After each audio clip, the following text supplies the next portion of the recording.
Hello and welcome to a huge episode of All In. It is a Everest preview. We've got Mahogany, Lewis Willoughby, Dean Watling in the studio. Here we are live in Crow's Nest, and what an episode this is going to be. Louis, welcome. Yes, very good to be here. For those who know, Lee's Fortuna Court happens to just be across the road, so this is the grousest setup of all time. But yep, we're here to talk the Everest again. We had the barrier draw done last night. It's funny, guys, like a few good barrier draws, no like real hard luck stories apart from maybe Bella Nipotina, which we'll get into, but we could have had some more theatre with wide draws, low draws. It kind of worked out okay for a lot of horses. There was plenty of theatre last night, including you being shot out of a cannon, so how'd you go? I shaved the moustache off and took my Adidas tracksuit off to come back in here, but that was a real experience. Just happy to be on track. Unbelievable. I thought you were a bit of a feel kind of man, but anyway, Dean Watling, deanwatling.com, welcome. Now, thanks for having me. It's good to be here. Louis has been tucking into the sandwiches, so he's happy. But I think you summarised it well. It sort of, I don't know if it made it easier, the draw last night. If anything, I spent probably more hours this morning trying to dissect it. There's going to be plenty of opinions on this speed map and how this race dissects. But it's good to be here. Good to see you two in person. Super boys. Stuff. Ham or chicken? What was the best sandwich? Tuna, actually. Tuna. Tuna, bean sprout. I spared no expense. We always need a man that's going to take the hit with the tuna. I'm not sure how long that's been in the fridge. Yeah. Righto, track conditions look likely to be on a 5 or a 6, a soft 5 or a 6 come Saturday. Currently a soft 6. Louis, you were speaking before, half a miracle. We've gone from a heavy 8 to a 6. Yeah, it's a real surprise. The other day it was raining, and then I woke up, it was still raining that morning, and then it comes up a heavy 8 that day, and now it's back into a soft 6. And obviously this key day is going to be tomorrow, guys, with how hot it gets, and I think it's mainly a wind factor, right? It's good to be nice and sunny, but if you really want to dry that track out, you've got to have wind. Rain maybe Friday. I think all of that as it may, the key is no rain race day. Yep. As long as we don't get rain on race day, we probably fall into that mid-soft range, maybe at best towards a 5 or a 4, and it's business as usual. Rain on race day is the killer. Dino, how do you see a soft track come Saturday? Yeah, perfect. I think Randwick Rail True, I think you look back in history, and I think there's 3 good tracks, 3 soft tracks, a heavy track as well. So I think the fairest Randwick position is Rail True with a little bit of give in the ground. I think the best thing about it too, it's rain. We haven't had to put irrigation on, which you can sort of get a little bit of maybe bias out there. So I think that it's rained all week. It should be beautiful. And like Louis said, Saturday is meant to be good weather. So even if we do start the day on a soft 5 or soft 6, this race is in the afternoon, daylight savings. I think it will dry out throughout the day. We should be bang on a good 4 come sort of Everest time. So very fair. And if I'm going to think of anything, I think off rails in run, you want to sort of get to lanes 4 to 8. I think that's the best setup for a Randwick Rail True setup. So that's the way that I'm going to sort of lean my form to, Gannon. Nearly 30k wins on Saturday as well, so that'll dry the track out for sure. It might have a bit of a, might play a bit of a part in race shape as well. So we'll see how that goes. Let's get to the speed map now. And righto, lads, let's check out this speed map. Dino, you've done plenty of work here. Talk us through it. Yep, so I know we'll have different opinions. We can chat about that now, but I think Stormboy, he's drawn well enough. I think, albeit if he does miss the kick, I think his best chances if they do punch up. The big question mark's what IME does from the inside draw. Gate 1 reads well, 1200 metres, did take a sit last start, and there wasn't a huge amount of speed. So I'm thinking in my mind, his best chance, her best chance, sorry, is to take a sit just in beyond the speed. So Stormboy leads, Lady Camelot outside. I've got IME back on the fence with Traffic Warded and Giga Kick. I think the big winners, Growing Empire probably finds the 1-1. Jolly Star, Steffi on the outside, and then you're sort of looking for a Sunshine in Paris, a Private Eye, I Wish I Win, and Bella back behind them. But I think we can talk about the first couple. I think that's where the opinion's probably tearing to shreds, Luke. Yeah, no, it's pretty spot on. I think Stormboy interests me because he is not striking me this preparation as a horse with a heap of gate speed. He's not the quickest away. And if he is that fraction slow and they do elect to kick up on IME, Lady of Camelot from wide, obviously I think they have to push a button there and go forward. If Stormboy is then made to work to get up on speed and find the fence, I think he's got his race is won or lost. Even at he's obviously not hard in the market, so you can say what you will, but his race is won or lost in the first 200 metres. If he's slow away and they kick up inside and Lady of Camelot crosses him almost straight away, roll over, it's game gone for Stormboy. He's not that real fast, explosive barrier type of horse. And as we've mentioned before and we'll mention soon, that to lead and win an Everest, albeit with maybe a slow tempo this year, you've got to be a proper sprinter. The other question mark I have is Bella Nipotina. So she draws the widest barrier. they cannot go back to last and win this race. I think the stable is smart enough to realise that. I think the jockey's smart enough to realise that. If it's last in run, I personally would be surprised. I think you're so hard in the market. You've been hard in the market the whole time. You've got a chance and try and slot in, find the back of something. Or really, if they're not going to go that quick, do you maybe just get a comfortable and cop a 3 wide train? It depends on, I guess, how windy the day is. I just don't think you can go back to last and win on Bell and Ipsina or any horse, to be fair. The field is good. Yep. You can't give them a start and beat them, I don't think. Yeah, it's going to be interesting. I've got Growing Empire sitting as 3 wide line. So I've got I Am Me leading, Storm Boy, just that fraction slow out. And then with the slow horses around it, when I say slow, midfield to back markers around it, gathering some momentum, getting up there, being able to probably sit outside leader, Growing Empire being 3 wide. If they go fast, Growing Empire can slot in. If they don't go quick and they're running a moderate tempo, which I expect, then I think Growing Empire sits in the 3 wide line there. And then Lady of Camelot and Bella Nipotina now get really good runs in the race. I don't necessarily think Lady of Camelot's up to it anyway, but I think that gives Bella Nipotina an opportunity. However, I do think she will probably need a rain-affected track, because if we get to the situation where it's a good 4 and there is a 30-kilometre southwesterly, which is basically a tailwind in the straight, I think back markers are going to be up against it, and you want to be right there on speed anyway. So that's probably my thoughts on the map. Anything to add there, Dino? I'll touch on Lou just mentioned. I think the race has been run 7 years now. No horse has been able to loop him from last, or even sort of come close. I think the horse that's led all the way, Nature Trip and Red Zell, you got to be an elite front runner. And I think the year that Red Zell did it from the rails, you could have led them up. Yeah, exactly. Yeah. The other 5 years, you've had to land off rail. I think 6 out of 7 years, you've landed off rails in run. That 3 to 4 pair back on the outside, getting to lanes 4 to 6, 4 to 8 in straight is key. Don't think we have a world-class leader in the field this year. But in saying that, your point's correct, Louis, where you don't want to be back last. I don't think you can loop this field. To your point, though, if you're Brendan Abdullah on Storm Boy, and knowing that, having all the time to do that research and information and watching replays, you're going to see that. And the last thing you're going to want to do is go, oh, hang on, I'm just going to do what no one wants to do and find the rail. Yep. When you got Nash aboard I Am Me, who has pace, who's going to be really aggressive that first 400 metres. Now, the question I've got is, he's aggressive that first 400. Does he look to take a sit after 400 metres and then hope that something crosses him? Because that seems like a Nash thing to do. Who knows? But it's going to be great. I can't wait. Anything else to add, Louis? I think so. I think you mentioned it dead off the top. I think Jolie Star gets a good run. Sunshine in Paris, maybe he's not back on the fence. It might get a good run. Steffi gets a good run. And then, I Wish I Win is likely to be last, if not second last. And we'll touch on it when we do a runner by runner. But that's, it's a interesting prep. And for a horse at the top of the market who's coming off that prep and is going to be last here, I don't know. Interesting to see if it starts favourite as well. I don't think it can. Yeah, that's. I just think about not a chance, unless it's a 7 or worse. 2 big examples have been I Wish I Win last year, found the fence, probably should have won the race if it doesn't land on the fence, and then the other year was Santa Lane when yes hit the front, put a length on it, he had to come off and get around him. So fascinating to see what happens. Righto, let's go through runner by runner. Rightio, boys, here he is. The market for the Everest as at 2:15 Wednesday afternoon, courtesy of TabFixed odds. $6 equal favourites, which, considered we've got barriers in full field now and everything, it is quite unbelievable. I Wish I Win and Jolie Star, so they're equal $6 favourites now. Growing Empire and Traffic Warden are $7. Bella Nipotina's out to $8. Then the Double Figure Brigade. Sunshine in Paris at $10. Giga Kicks at $13 pop with Storm Boy. Steffi Magnetica $14. I Am Me $17. Private Eye 26, Lady of Camelot will start the roughie $41. So what an interesting market that clearly has so much shape still to take until Saturday. A lot will happen Saturday morning with how this track comes up, how much rain we get Friday. There's a big difference between 1 and 15 mils.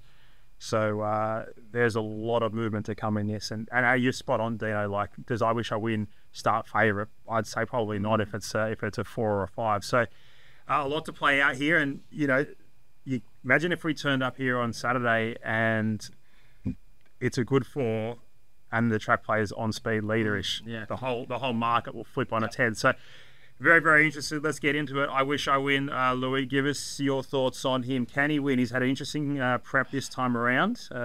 We probably need a bit of luck. Yeah, definitely needs luck, and it has been an interesting prep, although that's really no surprise, boys. With it is, I mean, we go back to last year. First up into Memsey, 1400, 6 weeks back to 1200. This prep, you have 2 runs at the Valley, which I just think is so unsuitable for him. And now you lob up at Randwick for a big day. Look, we can't. Pete Moody and Cat Coleman, they're star trainers, right? So, and I've got absolutely no idea. Sorry, yeah, right. But why wouldn't have you come up here to start with? You can run in 1200 metre races in Sydney and have that prep on a track more conducive to him. They're angling for a price, maybe? I don't know. I'm they haven't got it. Well, that's right. Yeah. Well, they might get it by the time the jump comes around. I'm a big fan of this horse. I was keen on him last year. I thought that was his chance. Semi held up at a crucial stage. Maybe with even luck, maybe still doesn't beat Think About It. Was that his year? What I'm seeing is yes. But they can't be angling for a price, can they? When the prize money is worth squillions. You can do whatever you want. An extra dollar is an extra dollar. True. Who knows? But yeah, look, last year was his year. Wouldn't shock me if he won, and I'd actually be quite sad because I'm probably not going to back him. But yeah, just interesting. It's a hard one. I think it's like 2 runs that, like you said, aren't suited. So it wouldn't surprise me if he comes up here and blows them away. Yep. But in saying that, you got to have an opinion on the race. And I just think his gait hurts him a lot. I wouldn't be surprised if he's sort of back 3-4 pairs on the fence. I think if he's there, he can't win. If he lands on the outside, I give him a chance. But then all you're banking on, and history tells you not to do this, is banking on a really, really hot speed where he can climb over the top. Is he the best horse who can climb over the top? Probably has one of the best turn of foots in the race, but at his price and with his setup, I'd be more than happy to take him on and he beat me than have him and watch him flash for 3rd or 4th. So he's probably in the no corner for me. Yeah, spot on. Just too much risk map-wise. Like, I think the barrier is helpful. I think that's better than drawing 1, 2 or 3 and then better than drawing 10, 11, 12. So, now you've only got 4 to 9 as your options. I think they'd be very happy with the barrier, but just the racing pattern, the racing style, you see so many years, year on year, that those horses just struggle to win the race. So he'll have the red flashing light and he could win, but he'll win without me. Can I quickly say as well, you look at those 2 runs at the Valley, the latest one ran the same last 200 as Climbing Star and Kamachi. What price them here? Well, this is $6 favourite. Climbing Star in the stakes. Sydney, but what price is it? 20s, wouldn't it? 40s, yeah. Yeah, right. And they've run same last 200s off similar runs. So that's the other question. Is he going as well? I think his figures aren't anywhere near what they need to be. So there's a lot of improvement factored into the price. I think the blessing, we're talking about him not coming to Sydney, I think the blessing that Clayton has with Giga Kick is such a small stable. We can lead him up here. They probably don't have that luxury. That's the only thinking I have, that he wants to have him tip-top and know everything he's doing every morning, etc., etc. I think that's the difference potentially. Giga Kick, Lou, talk me through it. Well, you keep reading and seeing that Clayton's saying 3rd up, this is a different beast, he's come on so much, and all you can do is take that on face value and say that might be the case. So when you look at his price, a previous Everest winner, albeit of 2 years ago now, gets Mark Zara barrier $13, it's maybe not the worst shout. He obviously is coming through the same form line as a few others.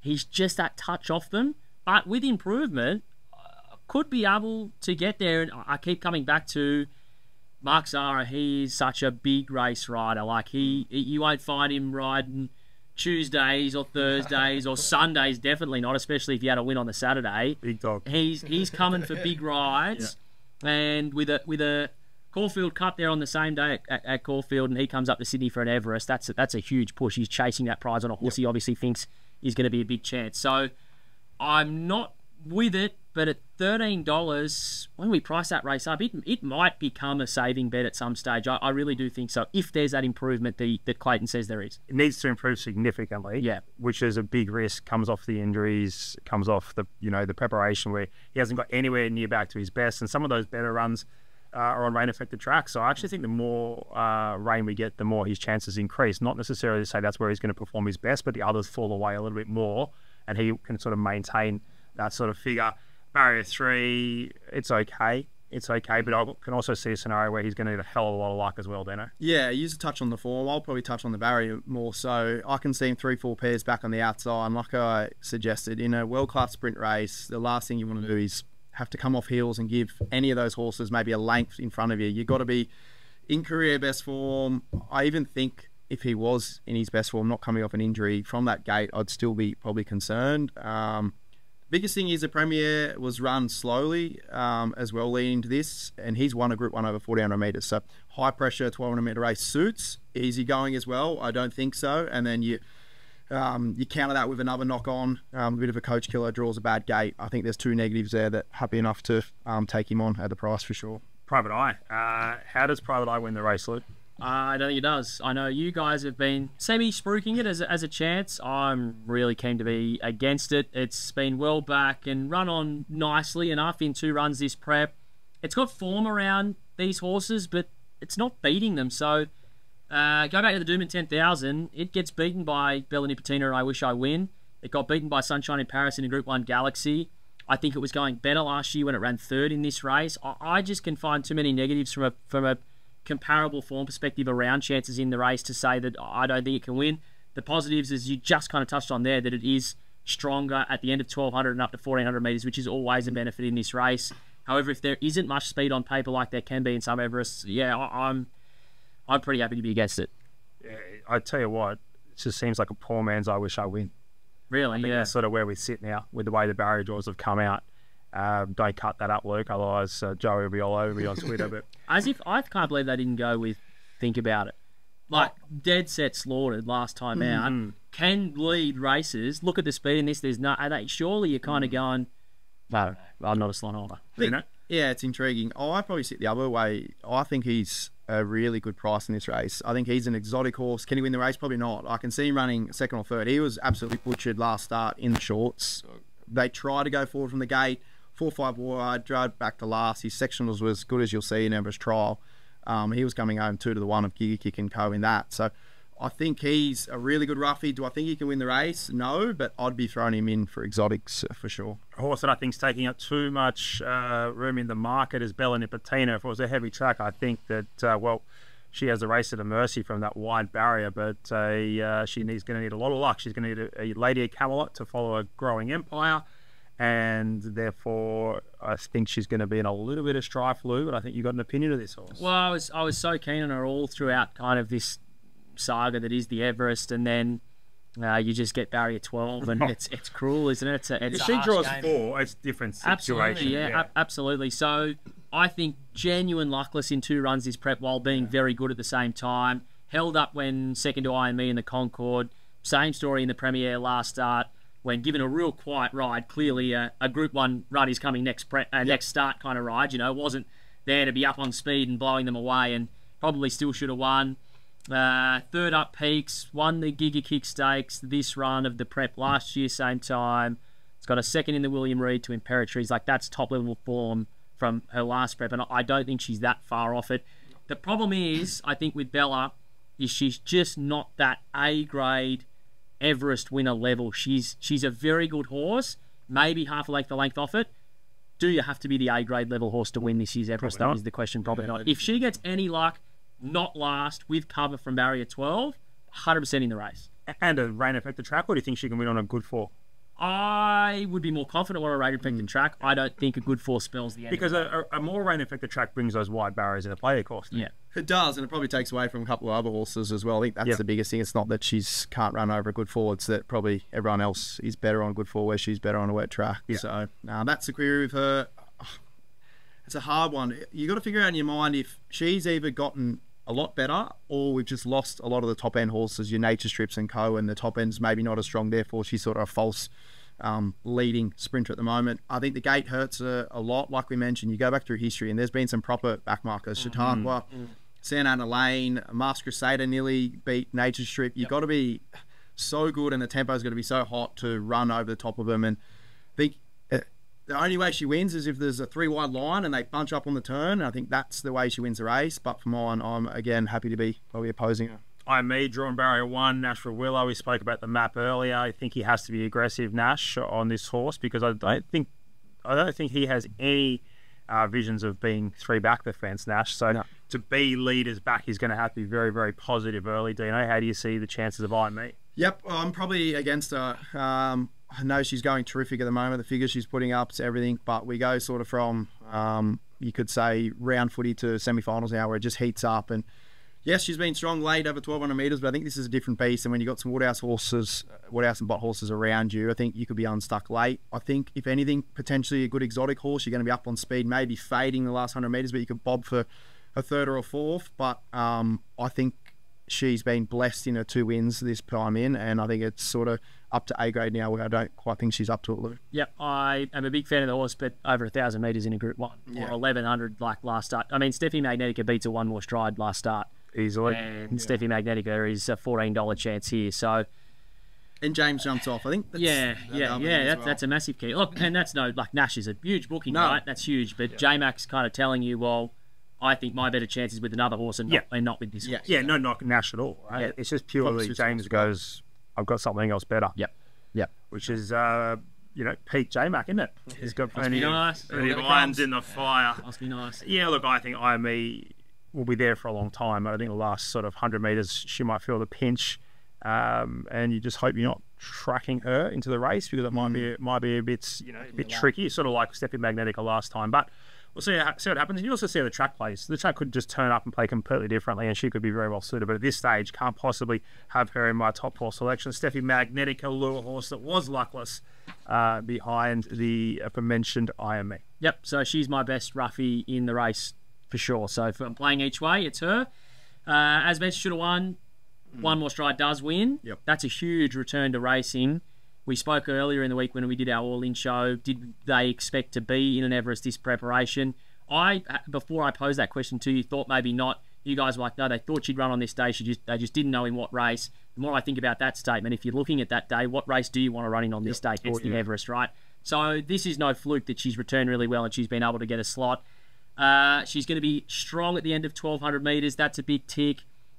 She's only beaten a length and a half by Bella Nipotina and I Wish I Win in a Doomben 10,000 and finished alongside Private Eye. So if that's the form lines we're kind of looking at, well, she's right in there with them. And I can just see her blending into the race like Giga Kick did, from semi back in the field. You're watching those on speed, just starting to capitulate. You go, who's that? And it's Steffi Magnetica with a really good turn of foot, cuddled up, flashing home. So I think she is an unreal each way play. $14 and $4.20 And that form line you mentioned, she's on the way up.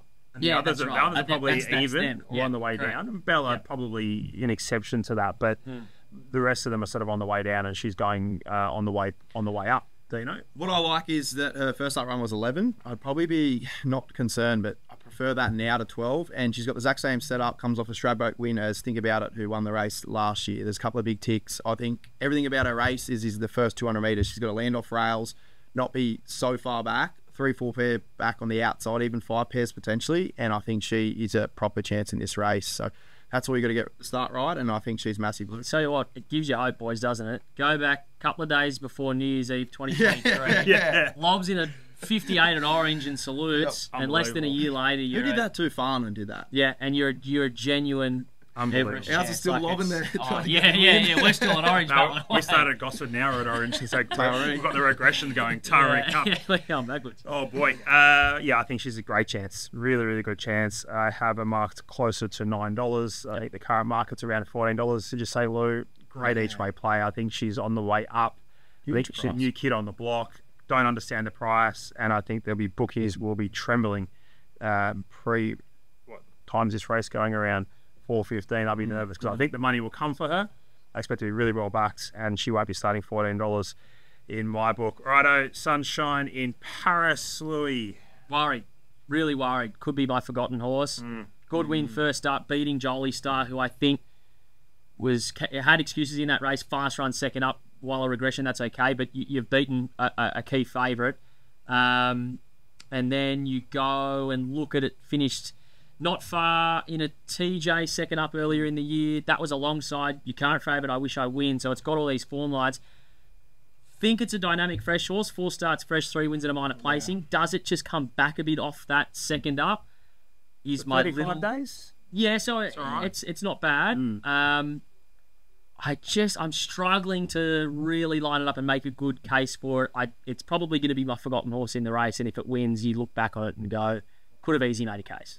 I'm going to be against it. I think that the failure of Jolly Star first up maybe flatters the win a little bit. And my thought is, it reminds me a lot of that Libertini win where she towed up a Classique legend after Classique legend won first up. He wasn't suited second up, and Libertini, I think she even started close to favourite in an Everest and then blew up second up. So more so against her in the fact that I think she's reached the ceiling. I don't know if there's much more in the tank there, and I think she was flattered by the way the race looked with Jolly Star failing there second up. So she's the one that in the market that I probably want to take on the most in the race. Yeah, she sort of falls in that category of horses that will need a little bit of luck in run. I think if they're nice and positive early, Tommy can find a nice spot there. But there is a sort of a spot there, a couple pairs back running line that Jolie Star, Sunshine in Paris will both be vying for. Yep. So to be Tommy and J-Max sort of probably going for the same spot, probably have my money slightly leaning towards James. He's just the most aggressive jockey in the jockey room to take that spot. But look, I think she's a chance. She won't be a loser for me. There's no way she'll be a loser. But I just cuddle and make sure I don't lose with her winning the race. Dino, Jolly Star, she was dynamic. She brings clearly the best figure into this race. That was first up. She failed second up. Yep. I think we just got to ask ourselves, it's really simple, the question, does she get back to what she did first up? Yep, that's the question. It's a funny game. It's out of sight, out of mind sort of setup. She was a talk of the town when she won first up, has one bad run, and then comes here. Probably thought she'd be bigger price, but J-Mac probably doesn't allow that to get out there. $6 favourite. Yeah, it's interesting. I think the draw helps that. James has one job to do, and that's to land off rails and run. I think on Jolly Star, they'll probably find three pairs back on the outside. I think if she lands there, she's a massive chance. We saw Via Sistina, brilliant first up, failed second up, and then comes out and wins third up. It's the Waller trend. It's the way he sort of trains his horses. Freshened. This is going to feel a lot more like a 40 metre race, which suits her. She's a 1,000 guineas winner over 16. I think she's a massive chance. She's definitely top three in the race for me. It's interesting with a lot of these jockeys just jostling for positions back behind. They're not forward and hunting. Really, everything I'm hearing is we're sort of trending to at least a moderate at best pace. Yeah, but moderate Everest pace is what though? Probably still quite a solid tempo. And Lady Camelot should be the one spearing across, which can potentially just open it up a little bit. Say with Iron Me, I think that's what you hope for. The last thing you want as a racing fan, regardless of your bets, is a slowly run. I just want to win, to be honest with you, Dino. I couldn't care less. I just want a good contest. You want the contest, I want to win. What do you want, Louis? Oh, it's like that episode of The Simpsons. How do I bet on every horse just has a good time? Righto, let's go. What are your thoughts? Jolly Star. So if Steffi's my each way play, Jolly Star's my top selection. Yep. I'm really keen. The first up win we all saw was great. Probably didn't towel up an Everest quality field, but the figure it ran and all of that shows that you had to forget what she beat and just know that if there was any other horses in the race of better quality, she still beats them as well, right? Forget that second up. I actually don't think it was a bad run. So everyone's going, second failure. Just rated poorly, so therefore everyone's like pan. Sure, but it was back, hot speed, chased along. Jack was off too. Yeah, that would have brought it on so much, you'd think. Lob's in a barrier 4. You're right, Dino. Just get off the fence, you'll be fine. Wet tracks is the unknown. It's not a knock, though. It's just the unknown, I guess. If it does lob, then you don't really know what you're going to get. It's had that interim trial as well, so it's not just been sitting in a box. It'll be ready. Yeah. It'll be ready. Don't you worry about that. You want to start bringing out the cliches? It'll be ready. I'm trying to think. I think the most common pattern is 2 runs and a tick over trial to win an Everest third up. Okay, well there you go. I think she's a huge chance. Just probably not the right price. Yeah, that's $7.50. I've got her rated. She's $6. So once again, you're just taking that tax. I think she'll start favourite. I think from that gate with J-Mac, Wallace. 100% she'll start favourite. She'll probably start $5. Which is a concern a little bit though for a bet from a betting. Yeah. But in saying that, it reminds me a little bit of the reminds me a little bit of the think about it sort of setup where we just kept coming back to him last year because he's going to get the gun run. We had to take the short. Yeah, look, that second up failure concerns me a little bit because it wasn't a minor. Like she was flogged and it was a fast speed.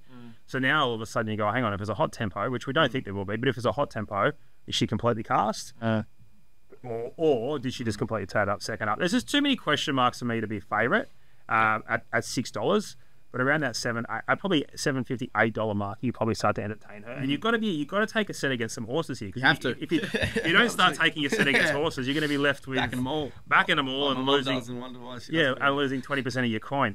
Anyway, let's go to the 9 Growing Empire, Louis. Perfectly. Well, if we want to start taking a set, this is the one I'm taking a set against. I can't get Growing Empire. It was nailed by Southport Tycoon in that Manicato. It didn't go some insane tempo up run and clearly was paddling late against that horse. That was 1,100 metres. I think it's a great 1,000, 1,100 metre horse like I Am Me. 1,200 Everest, I think, is going to see it out. This is a semi off topic, but do you remember its debut run on the Kenzo? It ran second and then it jumped the outside fence. Surely there's a bit of head noise going on there back to Randwick going, oh my God, I remember this day a couple of, a year or so ago. This is crazy. Righto, Growing Empire, Louis. What are your thoughts on this horse? Well, it's good. Speaking of ones we want to take on, this is the one I'm going to take on, I think, Growing Empire. Second fave, equal second fave, $7 is too short for mine. So gets nailed into Manikato last start by Southport Tycoon. That was 1,200. Doesn't go some crazy tempo and gets this huge lead and wasn't able to see it out. I know the horse has won over 1,200 metres prior. Had a Moonee Valley win over 1,200 in his last preparation. I went and compared the times it ran just in the Manikato then compared to that day. I know this is really rough. They were both good forward tracks, so more or less. I think the winning time it ran last prep Moonee Valley was like 1:11 something. That race on the Manikato was 1:09 something. So that's a huge difference. It's winning 1,200 metre races on slow tempos. I think it's a great 1,000, 1,100 horse, just similar to an I Am Me. Strong Everest, well, not even strong, but Everest 1,200. Especially Gannon, if it's on a 3 wide line, I can pick a lot of holes in it. Well, it's almost a hole in it then, isn't there? Because if he's not 3 wide, there's a lot of speed and he has to absorb a lot of pressure on speed. Yep. So from what you see, he's cast. Yep. So I just don't think a strong top level 1,200 is his go. I think he's a lower type black type 1,200 or probably Group 1, 11 or 1,000 horse. I think is his bread and butter. We'll see. So, they basically stamped him immoral in the Manikato. He was backed off the map. The big boys stepped in. He did everything bar win the race. Assumed that he got his nose down and won the race. Yeah, it's probably a different story. Is it a different story because we're talking of bees now? We are. I think the hardest thing to figure out with this horse is we saw when Yes won it, he come through the Golden Rose, so that's 14 back to 12. Louis makes a point here. He hasn't seen an acid test at 1,200 probably. I think you can offset that though, just riding with a sit. So I would be concerned if he lands outside leader or leads in this race. I don't think he can win the race, but if you give him with cover like they did with Yes and get him 2-3 pairs back on the outside, I think that's when he wins the race. 3-year-olds have such a dynamic record. You go back through 2 horses of 1 Gear Kick and Yes. The hardest thing is to take them on because you don't know the ceiling. Yeah. We saw Gear Kick come out of a Danehill and none of us, I think no one in the crowd thought he could win the race, and then he turns up and he's a number 1 horse. Same with Yes. That scares me, but that also makes me confident that he's an outstanding bet in this race. I think we're getting a good price. He's got the best map. Head to head, the boys. I think he's a really good chance. I would have been, we'll touch on Traffic Warning there, the 2 3-year-olds obviously, but I think he draws a better. Just want to see him with a sit. I think I'm cast. Is that Coolmore? Storm Boy? No. What? Oh. So, no, I think he's an outstanding. I just love the 3-year-old setup this year. I just think the top end's weak, therefore the 3-year-olds have such a good chance. We've seen good 3-year-olds run against elite top-end horses and figure. Yeah. This year, we've got slightly less at the top, and I think these 3-year-olds are a really good crop, All 3-year-olds, huge chance. I thought this horse was going to be very, very hard to beat. I had a really, specky bet earlier on, very small, but I'm probably not as confident now as what I was then. I think the barrier draws dampen the horse's chances. I think that they would have preferred to draw inside a Storm Boy, sit there, let that horse cross it. Now they've got to either sit wide or they've got to hope that they go fast and suck in behind. I think the best chance this horse has is a slowly run 1,200 metres, somehow just sort of cuddling like a J-Mac 3 wide line where they're really close, they're not spread out, and then can just sort of show a turn of foot. He has half a turn of foot there. And with a lightweight, he'll be there. I just think the last 100 you'll be found out purely because of the run that you'll get. Yep. I don't see many good scenarios from him, and I know Dino likes them up. I can't see it, and that's the game. And once again, you got to take a stance against some horses, and I have him like 5th or 6th pick, but within half a length of my top pick, so he can win the race. Yeah. But you've got to find something. So I'll be against him, but he could definitely win. You still be against him if Southport comes out and wins by 3 or 4 in the Sydney Stakes before it? Yeah, I think they Probably profile means nothing, 'cause they profile as different horses. I think like Southport Tycoon, the racing styles are vastly different. If they both like were up next to each other the entire Manikato and race the same way, sure. But they're just different. They're just different. There'll be different setups. I don't think if you drew a line through that and you got it right, I think you're more lucky than anything else. All right, let's move on. Next horse in the market, Lewis. The Godolphin Blue. The Godolphin Blue. So the other 3-year-old, third up, good win, fresh in the run to the Rose. Just gets nosed out to broadsiding in a Golden Rose, 1,400 metres. I know broadsiding since his semi-failure, but I don't think that's a bad form reference still. Same prep as Yes had. We've spoken about that horse a little bit here. You go back and look at the year Yes won this race. Like hot. Capital H edition of the Everest. Hot. This would not a feather do at this race. Like, not even close. And Such a good point. when you try and make a quick comparison between Traffic Warden and Yes at this stage of their careers, I don't think there's much splitting them, really. I think they were both equally very good horses. So, has to be a chance. Barrier 2, Jamie Carr, 53 kilos. Certainly no knocks. You look at the prices, $7 Growing Empire in it. I'm all over it at $7 compared to Growing Empire at the same price. That's how I personally would see it. Dino? Yep, 1,400 metres back to 12, big tick. History says that it's the right setup. Yes. My concern, and James Cummings said it last night, it was, yes, it's a great draw, but now you just got to weave your way through Sydney traffic, and that's pretty much what it has to do. I think the only concern for me, I think I would have been with him if he would have been sort of off rails in run, but he's going to be sort of camped. Leaders back, potentially 3 pairs back. Is he good enough to come off heels and round him up? That's my concern, Gunnar. He's luck.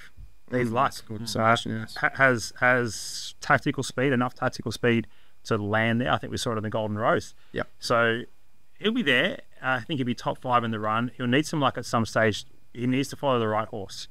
If he's following Iron Me, I think he'll be in some trouble. If he's following Stormboy, I think his chances increase. And if he can somehow, if Jamie Carr can somehow just peel off and by some miracle get a run, he's the one you want to be on. He's right there. He's bomb-proof on all track conditions. So I think if we were a 6, I think his chances increase significantly. If he's on a 6, he's my favourite. On a good 4, he's just not there. But we're splitting hairs now. He is a huge chance, Louis. Yep. Who we got next? We have the Cornwall runner in Stormboy. Yep, I'll kick off with Stormboy. Really simple, maps everything. First 400 metres of the race is everything. If we see him happen to land outside leader on a even tempo, he's a big chance. If he misses a start, well, you don't need me to tell you. It's your ticket's confetti. And if they are ultra aggressive, which they have been, and that's been a tendency with this horse to just go to the front and lead, I do have questions on how good that rail is going to be and his chances there. Yeah, a couple concerns for me is, even if he does jump, is he in your conversation winning the race? I would say no in my mind. I look at him, and the comparison I have is him and Steffi Magnetica. Steffi's 14, he's 13. I would take Steffi 10 times out of 10 over him. Just think he's probably a length or 2 below it. I think then you add a new jockey for the first time on race day, Brenton Abdallah. Yes, he's a great jockey, never ridden the horse in a race with his bad barriers. It's just, I think it's a negative. I think he's the one who's going to get out in the market. He's the one I probably want to take on as well. Yep, I can't add any more. I don't think he's a winning chance. I'm semi-surprised I didn't go Switzerland, to be honest. Yes, I think the quick backup might have been just not the Chris Wallaway, but I agree with you.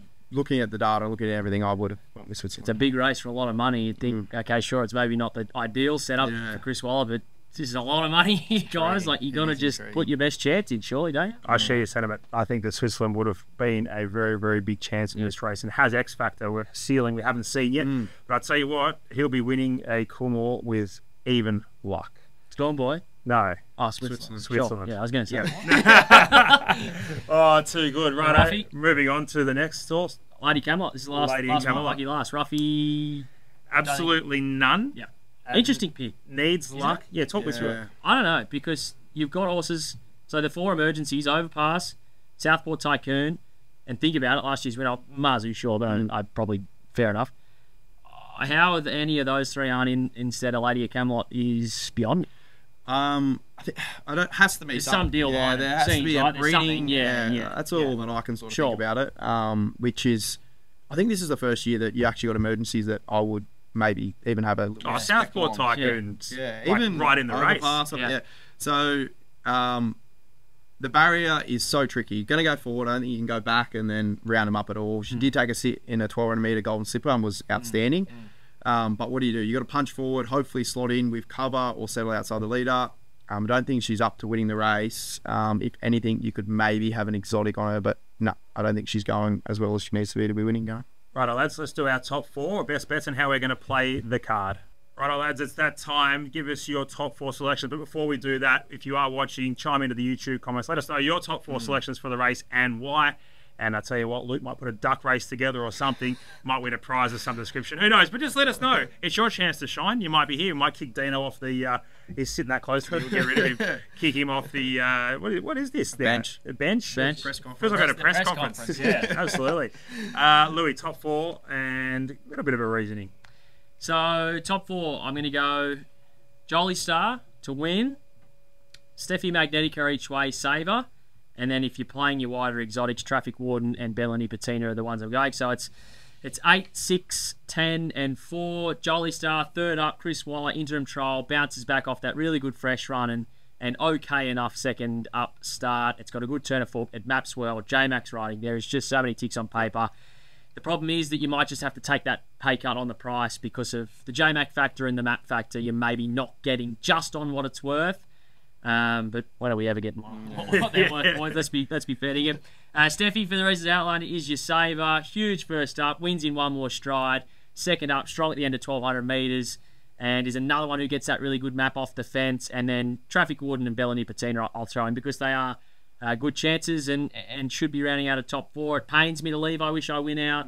I'm nervous about that, and same with a few others, but you can't have them all. Dino? Yep, I'm going to have a little bit of a thesis for my... A thesis? I think that's what you call it. Okay. I haven't written an essay in a while, but my thesis is change of the guard this year. I think it's going to be a new horse on the scene. 20 out of 20. It wasn't on my bingo card, that. It wasn't as bad as you getting shot out of a cannon. I was thinking about that. I thought that was going to be so good. 4 hour, you had 4 hour drive and that's what you delivered. I'm sorry. Theory, Fair enough, to be fair. You've done well. Well done. I'm going to have Jolly Star on top. Oh, I just love the setup. Chris Waller, outstanding fresh, failure second up, jump on third up. I agree that the price probably isn't there, but I think we're going to get the best run, and I think barriers and runs in races win you big races, and this is exactly that.